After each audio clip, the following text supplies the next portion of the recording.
നമസ്കാരം, Aroor vision news ചാനലിലേക്ക് സ്വാഗതം. ഓപ്പറേറ്റർ ഇല്ല. അരൂർ പഞ്ചായത്തിലെ ശ്മശാനം വീണ്ടും പ്രവർത്തനരഹിതമായി.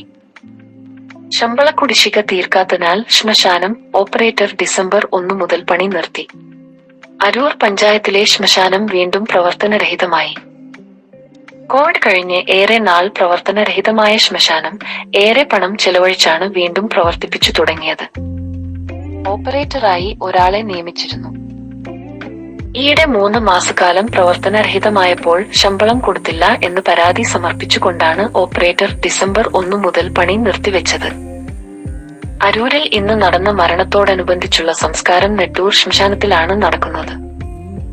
സമാനമായി അരൂർ മാനവീയം വേദിയും പരിസരവും നിത്യേന ശുചിയാക്കാനുള്ള പ്രവർത്തനവും അവതാളത്തിലായിരിക്കുകയാണ്. മാനവീയം വേദിയിലുള്ള പുളിമരത്തിലെ ഇലകളും കായകളും കൊഴിഞ്ഞുവീണ് പരിസരമാകെ വൃത്തിഹീനവും മാലിന്യപൂരിതവുമായി മാറി. മതിയായ കച്ചവടം ഇല്ലാത്തതിനാൽ കരാറിൽ പ്രവർത്തിച്ചിരുന്ന റിഫ്രഷ്മെന്റ് സ്റ്റാൾ പ്രവർത്തനരഹിതമാണ്. അതോടെ മാനവീയം വേദിയിൽ നിന്നുള്ള പഞ്ചായത്തിലുള്ള വരുമാനവും ഭാഗികമായി നിലച്ചിരിക്കുകയാണ്.